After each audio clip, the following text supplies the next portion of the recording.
जय श्री हरि। आइए सुनते हैं इंदिरा एकादशी की पौराणिक कथा। धर्मराज युधिष्ठिर कहने लगे कि हे भगवान, अश्विन कृष्ण पक्ष एकादशी का नाम क्या है, इसकी विधि तथा फल क्या है, सो कृपया करके कहिए। भगवान श्री कृष्ण कहने लगे कि इस एकादशी का नाम इंदिरा एकादशी है। यह एकादशी पापों को नष्ट करने वाली तथा पितरों को औद्योगिक गति से मुक्ति दिलाने वाली है। हे राजन, ध्यान पूर्वक इसकी कथा सुनो। इसके सुनने मात्र से ही व्यपेय जल का फल मिलता है। प्राचीन काल में सतयुग के समय में महिषीमती नाम की एक नगरी में इंद्रसेन नाम का एक प्रतापी राजा धर्मपूर्वक अपने प्रजा का पालन करता हुआ शासन करता था। वह राजा पुत्र, पौत्र और धन आदि से संपन्न और विष्णु का परम भक्त था। एक दिन जब राजा खुशी पूर्वक अपने सभा में बैठा हुआ था, तो आकाश मार्ग से महिषी नारद जी उतरकर उनकी सभा में आए। राजा उन्हें देखते ही हाथ जोड़कर खड़ा हो गया और विधि पूर्वक आसन व अर्घ्य दिया। सुख से बैठकर मुनि ने राजा से पूछा कि हे राजन, आपकी सातों अंग सकुशल पूर्वक तो है। तुम्हारी बुद्ध धर्म में और तुम्हारे मन विष्णु भक्ति में तो हो रहा है।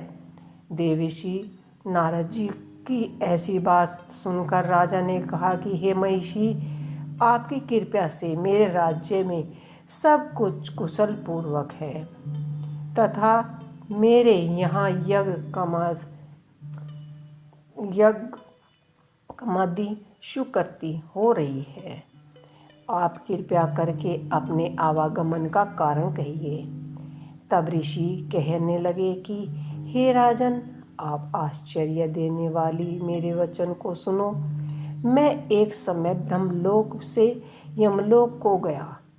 वहाँ श्रद्धा पूर्वक यमराज से पूजित होकर मैंने धर्मशील और सत्यवान धर्मराज की प्रशंसा की। उसी यमराज की सभा में महाज्ञानी और धर्मात्मा तुम्हारे पिताजी को एकादशी व्रत भंग होने के कारण देखा। उन्होंने संदेश दिया, सो मैं तुम्हें कहता हूँ। उन्होंने कहा कि पूर्व जन्म में कई विधान हो जाने के कारण मैं यमराज के निकट रह रहा हूँ। सो हे पुत्र, यदि तुम अश्विन कृष्ण पक्ष इंदिरा एकादशी का व्रत मेरे निमित्त करो तो मुझे स्वर्ग की प्राप्ति हो सकती है। इतना सुनकर राजा कहने लगा कि हे महिषी, आप इस व्रत की विधि मुझसे कहिए। नारद जी कहने लगे, अश्विन माह के कृष्ण पक्ष की दशमी के दिन प्रातः काल श्रद्धा पूर्वक स्नान से निर्वृत्त होकर पुण्य दोपहर को नदी आदि में जाकर स्नान करे। फिर श्रद्धा पूर्वक पितरों का श्राद्ध करे और एक बार भोजन करे। प्रातः काल होने पर एकादशी के दिन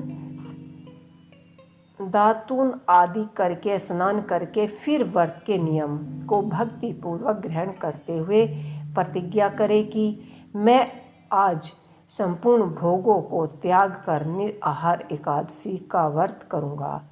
हे अच्युतम, हे पुंडरीकाक्ष, मैं आपकी शरण में हूँ। आप मेरी रक्षा कीजिए। इस प्रकार निमित्त पूर्वक शालिग्राम जी की मूर्ति के आगे विधि पूर्वक श्रद्धा करके योग्य ब्राह्मणों को फलाहार का भोजन कराएं और दक्षिणा दें। पितरों के श्रद्धा से जो बच जाए उसको सूंघ कर गो को दे तथा धूप दीप गंध पुष्प नैवेद्य आदि उस सामग्री से ऋषिकेश भगवान का पूजन करे। रात में भगवान के निकट जागरण करे। इसके पश्चात द्वादशी के दिन प्रातः काल होने पर भगवान का पूजन करके ब्राह्मणों को भोजन कराए। भाई बंधुओं स्त्री पुत्र सहित आप भी मौन होकर भोजन करे। नारद जी कहने लगे कि हे राजन, इस विधि से यदि तुम आलस्य रहित होकर एक एकादशी का व्रत करोगे तो तुम्हारे पिता अवश्य ही स्वर्गलोक को जाएंगे। इतना कहकर नारद जी अंतर्धान हो गए। नारद जी के कथानुसार राजा द्वारा अपने बांधव तथा दासियों सहित व्रत करने से आकाश से पुष्प वर्षा हुई और उस राजा का पिता गरुड़ पर चढ़कर विष्णु लोक को गया। राजा इंद्रसेन भी एकादशी के व्रत के प्रभाव से निकष्टक राज्य करके अंत में अपने पुत्र को सिंहासन पर बैठाकर स्वर्गलोक को गया। तो हे युधिष्ठिर, यह इंदिरा एकादशी के व्रत का महत्व मैंने तुम्हें कहा। इसके पढ़ने और सुनने से मनुष्य सब पापों से छूट जाता है और सब प्रकार के भोगों को भोग कर वैकुंठ को प्राप्त होता है। तो इसी तरह से जो भी लोग इंदिरा एकादशी या कोई भी एकादशी का व्रत करते हैं उसको स्वर्ग की प्राप्ति होती है। तो आपको हमारी ये कहानी कैसी लगी मुझे कमेंट बॉक्स में लिख के अवश्य ही बताइएगा। जय श्री हरि।